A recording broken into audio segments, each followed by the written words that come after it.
What's going on, everyone? Man, it's been 2 years, almost 2 years since we've got the G80, and dude, it really has gone by quick. This car has been a ton of fun, and you know, I can't believe it's literally been almost 2 years.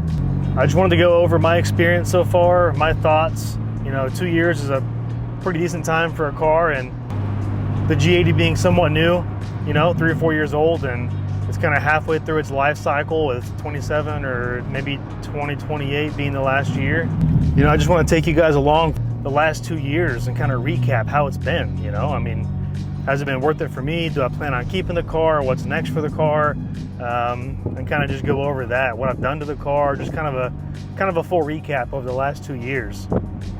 You know, things I regret, things I wish I'd done different, things I'm still going to do. So yeah, let's jump into it. Okay, so 2 years, almost 2 years with this car. For those that have followed the channel, you guys have kind of seen a lot of the stuff that I've done, kind of where the car started, all the mods I've done, the upgrades to it. And, you know, some of it's pretty basic, you know. I mean, lowering the car, we're on AST ALS kit, 12.5 mil spacers, front and rear. To me, that gave the best. Those, remember, I had 15s in the rear, and it was a little bit too aggressive, you know, some rubbing on highway speeds over bumps that kind of rub, so drop those to 12.5 still on the fronts. We've got the PSI mid pipe on the car, which is an X pipe. I've got the Daler valve controller unit, so I can manually open and control the valves. Stock rear section, stock down pipes as of now. Car's not tuned yet. I do have some plans for that.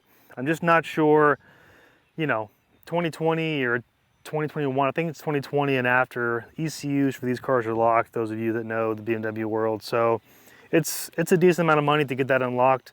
And I will do it. I just, if you know how those things work, like it's only a matter of time before that procedure of unlocking these cars are made available to everyone else that can do it.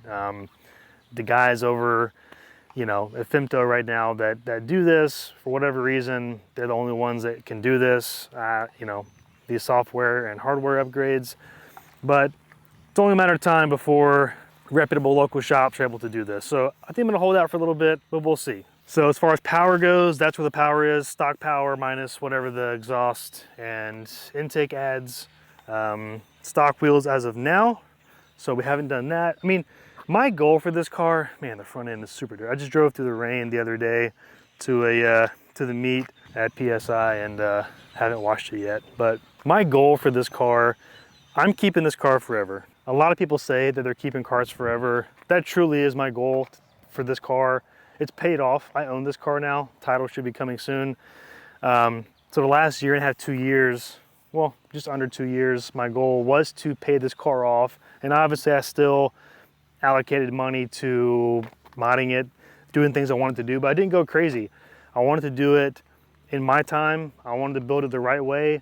You know, over time, even though these cars have been out for 3 or 4 years, 3, 4, 5, 10 years from now, parts and mods are gonna come out, different ones for this car that could be similar or better. So those of you that have built cars and modded your cars over time, you know that if you wanna do it the right way, for you at least, not every piece that everyone else has or a really good part on the market, it might not fit your build and your taste and what you want to do. So I held off on a lot of things, but now that it's been a couple years, more things are out, the car's paid off, kind of jumping into what I call phase 2 of this build. So, and that's going to include a tune, it's going to include some more aggressive upgrades, definitely going to do some wheels on this car. So things like that are going to happen this year here in 2025, but I wanted to keep this car as OEM plus as possible, as tasteful as possible, best quality parts, top brand parts, so that nothing's going to fall apart, nothing's going to look half-baked, nothing's going to just not fit right. That's a huge bothersome of mine, is when things don't fit right and it's just kind of half, you know, half done. So let me jump in and show the engine bay.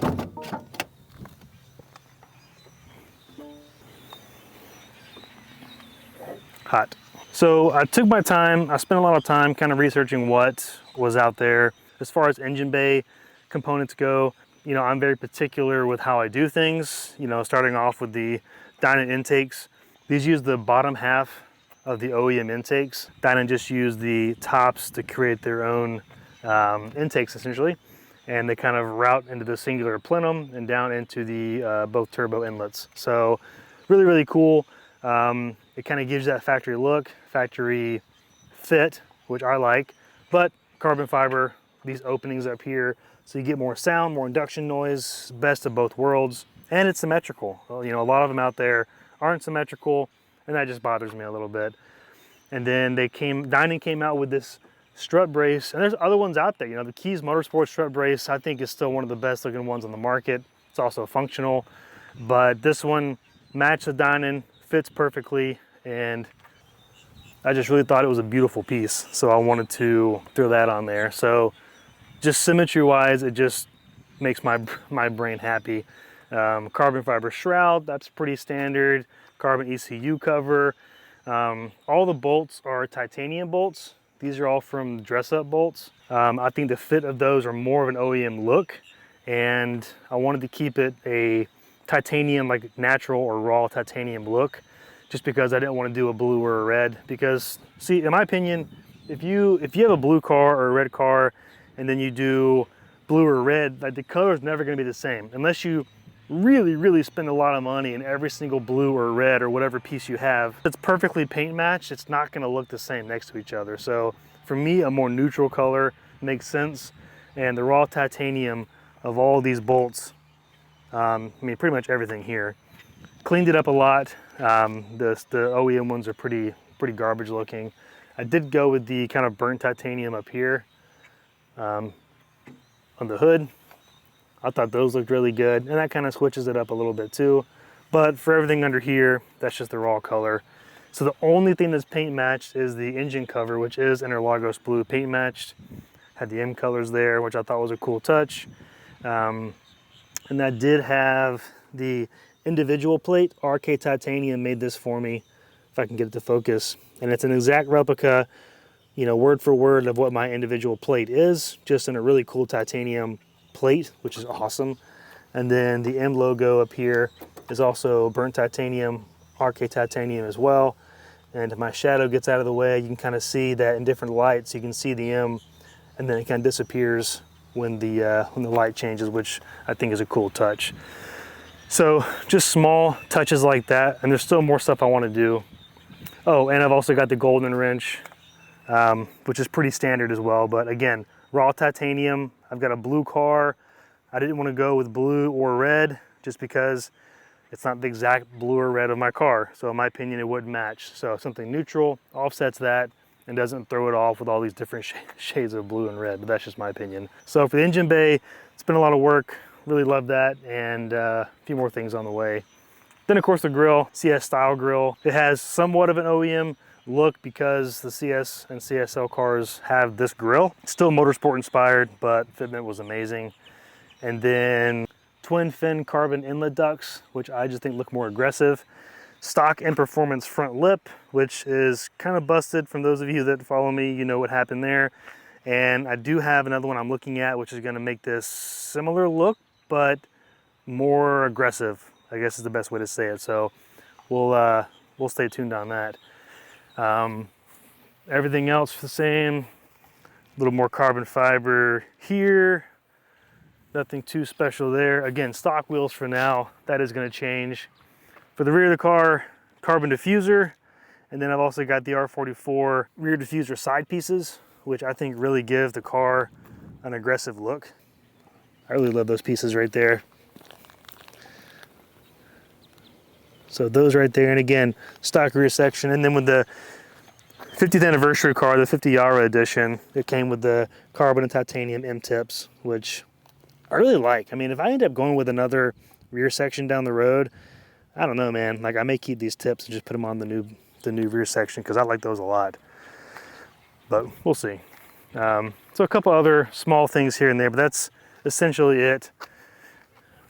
Interior wise, can't forget about the interior.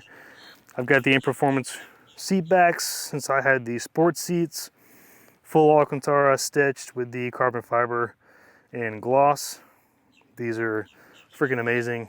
It is a BMW part, so it fits like OEM because it is OEM. I got the In Performance armrest,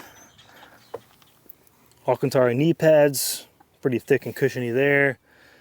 I got some extra carbon fiber on there, extra carbon fiber up here, and you know, and of course the steering wheel, Carismo design, custom steering wheel with the Interlagos blue 12 o'clock stripe. Freaking love this thing, man. Such a difference.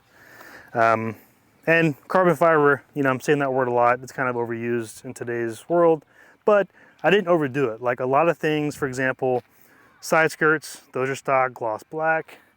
Rear section, outline of the diffuser, didn't do gloss on, didn't do carbon fiber, that's gloss.